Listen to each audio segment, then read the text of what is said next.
I'd like to share with you a perspective that we don't really hear very often these days. I myself have been trained, and I'd like to share with you a formula of how to look at events from a different vantage point. The fact of the matter is, as we live through time and space, each of us is experiencing what we see in the here and the now. Yes, we read about history, we try to imagine what the future would be like, but we live in the present. And especially when things rattle us or affect us emotionally, it's very difficult to pick ourselves up and look at the bird's eye view. Because we're right now consumed with the moment. And at times that's very vital. Because if you're dealing with a crisis or a situation you need to address immediately, you can't just begin to pontificate and look at the big picture. You have to deal with the events on the ground in the immediate situation. However, even then, and at all times, there's another perspective which I'd like to share with you, and that is called the bird's eye view, a broader perspective. Not only does it somewhat free us from the emotional tensions that are elicited from immediate events, it also actually gives us perspective, context. So even though there are events and experiences that right now are affecting us very directly, let's begin with COVID-19. Include now the political unrest, pre-election, post-election, now the uprisings or whatever you want to call it in Washington, what will happen this week of their inauguration. There are a lot of tensions are flaring. And it affects us, especially if you follow the media. So there's one way to write the headline of these events: the unrest, upheaval, the polarization, radical left, radical right, what will be. Trump, of course, was a major lightning rod and continues to be, that elicited all kinds of feelings, either anti-Trump, pro-Trump, in between. But there's another way to write the headline of these events. In 10 years from now, even in 5 years from now, 20 years from now, I think about it. As we look back at 2020, 2021, and I'll take it even broader, as we look back at the beginning of the 21st century, what will be the headline? It won't be driven by the drama of the moment, the emotions, because that's all driven, as I said, by the immediate events. And especially when you go into special interests and everyone has their own agenda, the media and others, it all is amplified and blown out of proportion at times. What will be the headline? The headline will be disruption in the beginning of the 21st century. Disrupted an old world order and is leading or has led us into a new world order. I have no doubt that will be the headline. It's not a prediction or a prophecy. It's a student of history. We all are students of history, and look at the big picture, that's what you come away with. Amazon disrupted the retail world. The internet disrupted many of the commercial models of the past. New modern communications, online communications disrupted how we run business, how we run our office meetings. Mr. Donald Trump disrupted Washington, the political systems. Whether you agree or disagree with him, the Democratic Party disrupted the Republican Party. You find a common denominator when you step back. And though I don't want to compare it because the events back 100 years ago in 1920, 1921, the beginning of the 20th century, were also tremendous disruptions. There we have over 120 million people killed in the world wars. But if you think about it, at the beginning of the 20th century, monarchs still ruled. The Tsarist Russia, the Ottoman Empire. Little did we know what was coming, Yes, if you look back, you could see the trends were changing, the waves and the winds, new winds were blowing. But then came the Russian Revolution, World War I, World War II. And after World War II, such devastation, what happened? A new world order was born. The prosperity, even the comforts that followed World War II, unprecedented. It's a century that will forever be remembered as the bloodiest century, but also the one with the greatest measure of hope and growth. The 21st century is going through its own birth pangs, especially in the beginning of the century. We all remember 9/11, just the first year in the 21st century, 2001, 9/11. And then the internet, which was born already in the end of the 20th century, 1995, 1994, accelerated, and look what it has done. Not all negative, frankly. It changed the music industry. If you may remember Napster, digital music changed the world's way of dealing with music, changing the publishing industry. How many industries it has uprooted. But old orders don't die easily. It doesn't just go smoothly. There's always going to be a clash, a tension, for financial reasons, for control reasons, for just comfort zone reasons. And then, in the last years, when President Trump was elected 4 years ago, a major disruption. Again, not relevant here, positive or negative. And now in 2020, when COVID-19, the pandemic broke, approximately almost a year ago, going back to March. It began back in November, they say. November, that's why it's called COVID-19, November 19. But when it really impacted most of us around March, has created another upheaval. And then the upheavals of the last few months. And I reiterate again, I'm not getting into politics or taking sides. I'm not even going there. I'm looking at the big picture, the end of the story.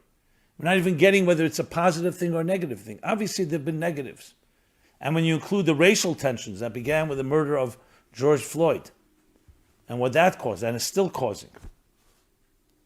So there's a lot of simmering energy. And the way I've been trained to think, and I want to share that with you, we have to see this, not just as an immediate discomfort, but as a birthing. The Kabbalists and the mystics put it this way, that between two paradigms, there's always going to be a vacuum, a void. They call it, in Hebrew, yesh, ayin yesh. Yesh is a state of being. A certain paradigm, a certain structure. Ayin is that vacuum. Something has to be lost. Something is shed. You shed one layer of skin to assume a new layer. And then comes the new reality, the new paradigm that's born. Now, it's not always that smooth. There's a lot of tension. This is a true transition. But you show me any area of growth, any development, any birthing, always is preceded by a disruption. Because that's the definition of birthing. Something has to give in order to give birth to another thing. If not, it's just an extension. In the world of recovery, they say, if nothing changes, indeed, nothing changes. Change, by definition, means that something has to shift. And shifting is never comfortable. So a mother goes through the birth pains of pregnancy and the pains of pregnancy and then the birth pangs. All of us in our childhood, we grow into adolescence and adults. There's always going to be the awkwardness in the in-between from child to adult. A seed deteriorates in the ground before it gives birth to a sapling, to a beautiful tree that ultimately will grow out of it. Creativity is a child of frustration. The more the creativity, the more the frustration that precedes it. Do you ever have a situation, you're about to have a breakthrough, but you're always going to be preceded by confusion. Suddenly you don't know whether you're coming or going. And then something suddenly emerges. Ask any artist, and they'll tell you exactly the same experience. There's always going to be a disruption because an old paradigm is giving birth to a new one. So is this something we'd like? Of course we don't like the discomfort. And we've also had, unfortunately, we have had deaths. We've had losses. We had health issues. So I'm not suggesting doesn't come with a price. But when you look that way, it creates a certain level of calm, I must say. Not that it minimizes what's going on, but it puts it in that context. So if you think of it that way, disruption, birth, it gives an entire different way of painting the picture of our lives and our times today. And this is also true on a personal level, not just on a macrocosmic level, but on a personal level. We all go through these shifts and balances in our lives. When things begin to develop, something new is about to happen, there will be always a certain measure of anxiety, a measure of discomfort, as the new emerges from the old. What is the great challenge we have? We hold on to our status quo. We hold on to the inertia with such force that we become our own enemy. Instead of flowing and recognizing that this is a journey, imagine fighting that journey. Imagine a mother is about to give birth to a child. Because the pain is so great, she just gives up or doesn't want that pain and doesn't see it through. Imagine someone's frustrated, and because they're frustrated, they give up and they don't create what they need to create. That's the challenge, because the past holds us in its clutches, in its tentacles. So what we need to learn is to free ourselves and have that certain measure of spontaneity, of flexibility, a certain ease. Allow yourself to experiencing something new. The more rigid you are, the more firm you are, it works against you. When change is happening, you want to be part of the change. You don't want to fight the change.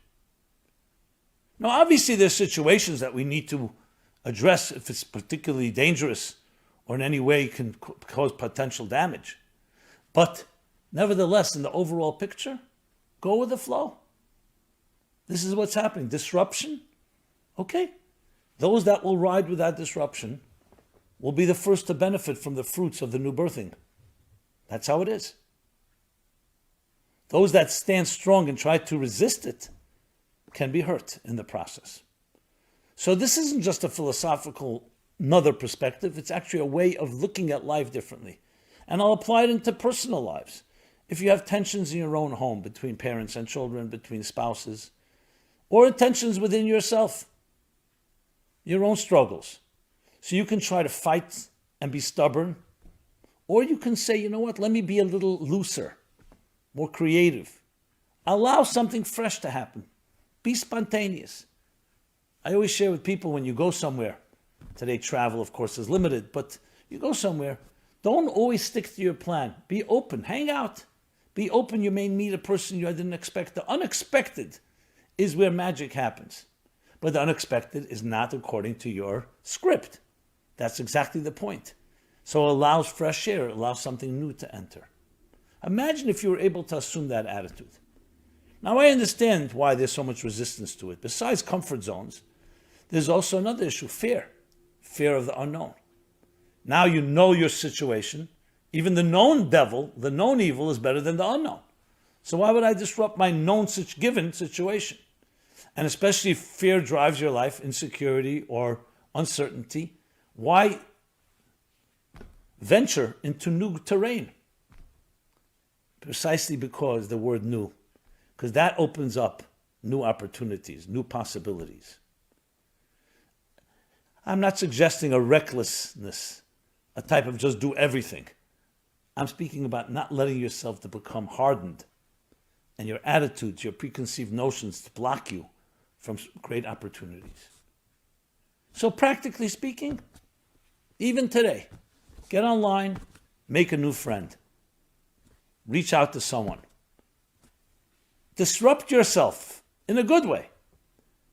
Because when you disrupt it in a good way, it may even prevent having to be disrupted in a bad way. Disrupt your life. Be a disruptor in a positive fashion. Look for something new, a new perspective, a new idea, a new class, a new friend, a new commitment. As soon as you're working with other people, as soon as you have a relationship, immediately there's going to be something new because another person is not you. They may even challenge you. Don't be afraid of a challenge. One of the ways to get out of our insecurities and fears is to allow ourselves a new situation and recognize, you know what? I wasn't blown away. I wasn't annihilated or obliterated in the process. I recognize I could be challenged. I can go into an area where I thought I wasn't comfortable and come to discover something I haven't known before. So my friends, we have a tremendous opportunity today to allow ourselves not to be trapped in the moment, in the time, in the space, in the disruptions, and recognize that it's really part of a larger, greater growth. That sad analogy comes to mind. The caterpillar. Right? The caterpillar goes into the chrysalis, into its cocoon. Time passes. The metamorphosis from a caterpillar into a butterfly. So I remember once reading a book. It was a very interesting book. It was like almost like a child's book, but had a very profound message. Does the caterpillar know that it's going to become a butterfly? The consciousness of the caterpillar, does it change? Now, you could argue either way. So when the caterpillar may not be aware, as the cocoon begins to close, it may think it's dying. It's about to die. And then it becomes complete darkness. The caterpillar, which was crawling around in its own way, has now been completely ensconced in a chrysalis. Complete darkness. So the caterpillar could really feel desperate and feel this is the end. But time passes. Time passes. And the caterpillar turns into a butterfly. The day comes where the chrysalis, the cocoon, begins to open up. And now, slowly will emerge this beautiful, let's say, a monarch butterfly. And there's someone's watching the cocoon opening and sees this butterfly struggling. Because remember, it takes a while till it's like an egg. The egg has to crack before the chick can get out. And sees the butterfly struggling to get out. So in his divine compassion, his misplaced compassion, I should say, he goes, takes a knife, and cuts away the cocoon to allow the butterfly to emerge. Beautiful butterfly. Look at those wings, those colors. Magical, like a flower, like a flying flower. But then to his chagrin and sadness, he's waiting for the butterfly to take flight. The butterfly is on the branch and cannot fly. As much he tries to push it and encourage it, it cannot fly. What did this man do? He thought he was being kind. He's letting the butterfly not need to struggle. The struggle of the butterfly in its last throes as it moves away from the cocoon, from the caterpillar consciousness to a butterfly consciousness, it needs to struggle because that forces liquid into its wings that give it the aerodynamics necessary to fly, as opposed to a caterpillar that is always grounded. But this person has taken away that final struggle. And the butterfly could never fly again. So our challenge is to shape us. They define us. They turn us into great entities. From being a grounded caterpillar into a soaring, free spirit butterfly. So never ever think that the challenge is a negative. It could be painful. It could be uncomfortable. But it is part of the disruption, those challenges that lead to a new world order, that lead to a new consciousness, that lead to a new identity. May we all be able to step back and look at the events in our time.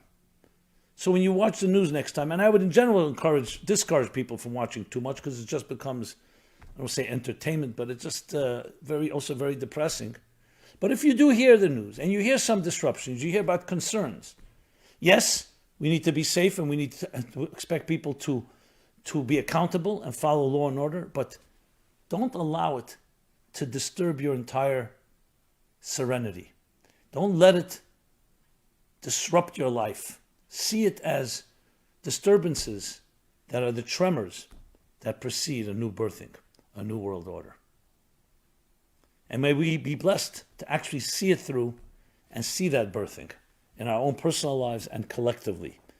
That as we look back in the future to this time, we'll see it in this context, that it brought something far greater to each one of us and to all of us. Thank you so much. Simon Jacobson here. Please share, like, comment, suggest, rebut, at least some type of reaction. I'd love to have that cross-pollination interaction. Meaningfullife.com is our website where you can find a full array of resources. Every Sunday we do this live, but then it's, of course, archived and you can access it. If you like what you heard here, please pass it on. And may we all experience renewal.